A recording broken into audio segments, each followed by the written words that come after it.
보호자들도 잘 몰라서 반려견에게 해를 끼치는 잘못된 행동 12가지.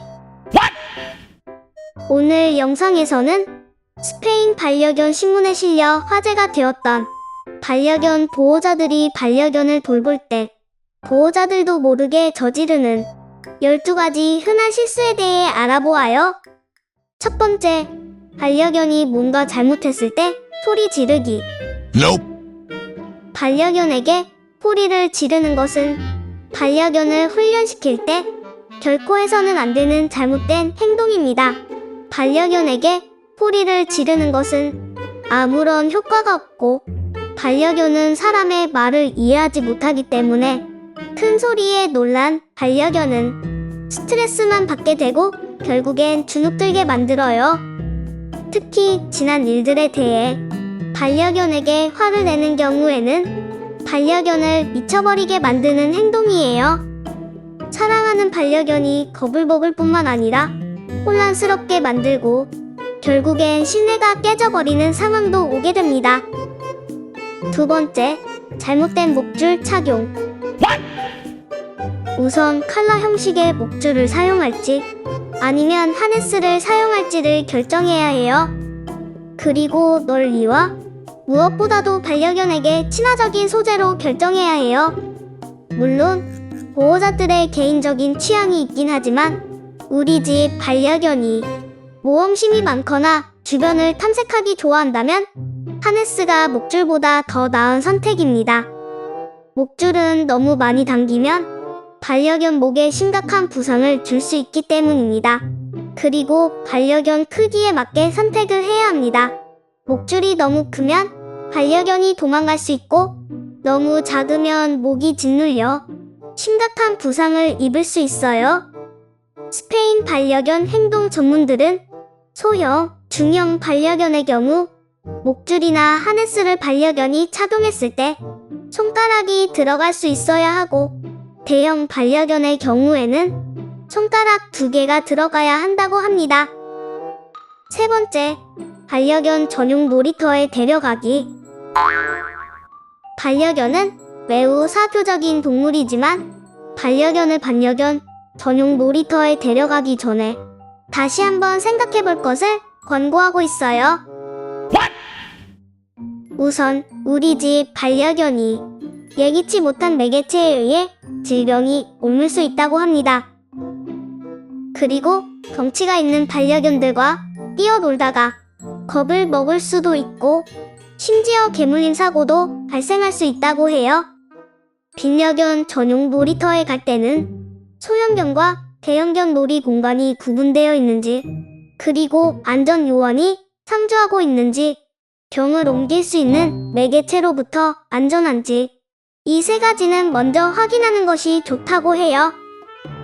네 번째, 반려견 주변에 유해한 물건을 두는 것.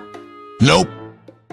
개들은 천성적으로 모험심이 강하며 이로 인해 온갖 어려움을 겪게 되는 동물입니다.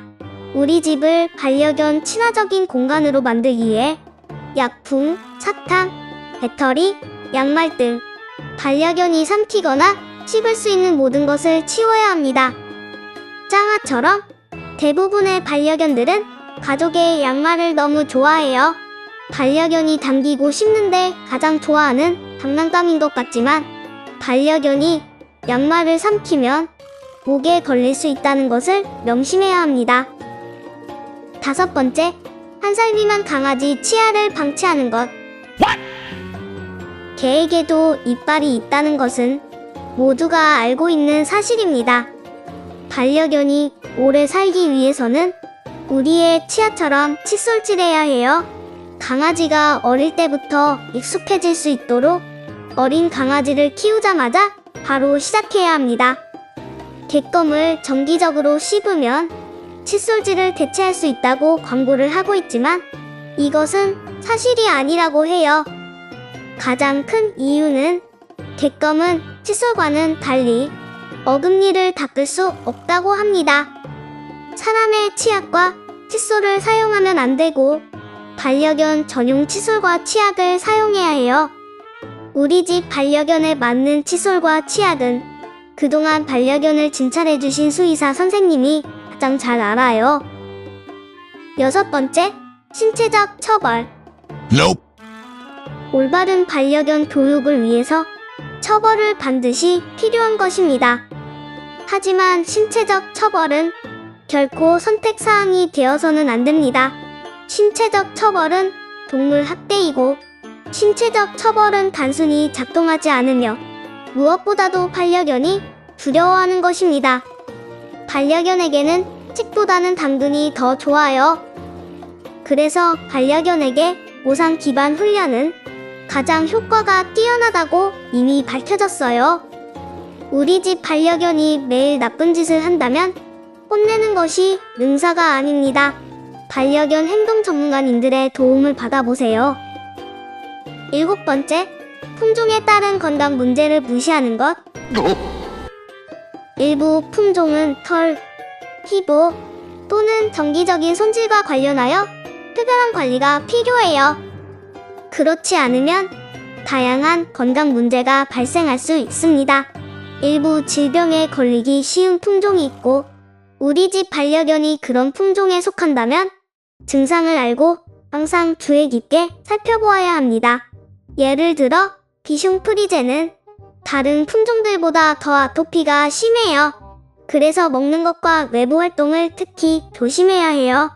모든 푸들이 그런 것은 아니지만 선천적으로 푸들은 다른 품종들보다 피부가 약하다고 합니다. 때문에 외부적 요인이나 이용할 때 클리퍼 자극에 민감한지 확인을 해야 합니다. 8번째, 여행할 때 반려견을 차 안에 안전하게 두지 않는 것. Nope.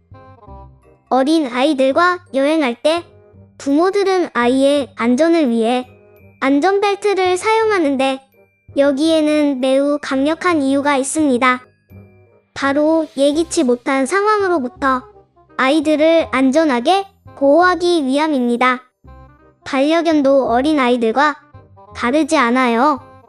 사고가 발생하면 다치거나 부상을 입을 수 있고, 심각한 경우 사망할 수도 있어요.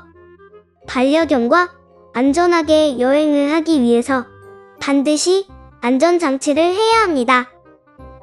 9번째, 사상충 예방을 생략하는 것. Nope. 반려견을 키울 때는 벼룩, 진드기, 기생충, 심장사상충에 대한 예방 및 치료가 중요합니다. 겨울에 날씨가 추워지면 이러한 조치를 모두 중단할 수 있지만, 그래도 수의사 선생님과 상담을 해야 하고, 이른 봄부터 초겨울까지는 사상충 예방을 해주셔야 합니다. 호미로 막을 수 있는 것을 가래로 막지 않기 위해서, 그리고 나중에 후회하는 것보다 안전한 것을 선택하는 것이 항상 더 좋았다는 것 아시죠? 10번째, 사람 음식을 주는 것. Nope.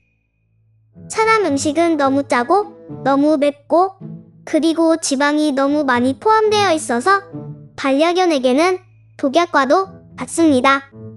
사실 사람이 먹는 음식 대부분은 반려견에게 매우 위험하고 심지어 독성도 있어요. 사람 음식을 주는 버릇은 반려견에게 바람직하지 않은 구걸하는 습관을 가르치게 되고, 반려견들도 어린아이와 마찬가지로 못된 것부터 배운다는 것을 잊으면 안 됩니다.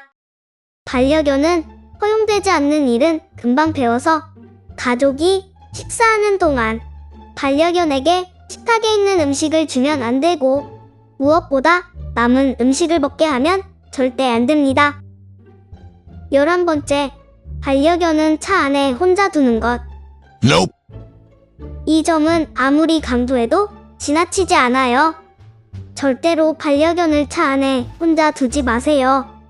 연구에 따르면 차를 그늘에 주차해도 차 안 온도는 단 10분 만에 20도 이상 올라갈 수 있어요.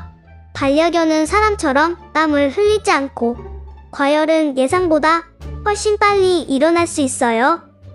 늦은 봄부터 늦가을까지는 정말 조심해야 합니다.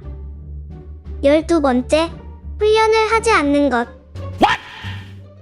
반려견은 항상 정신적, 육체적 자극이 필요해요. 그리고 이것은 일정해야 합니다. 특히 크고 일을 하는 품종의 경우 정기적인 산책은 필수 활동이고 원하는 품종의 유형을 결정하기 전에 고려해야 합니다.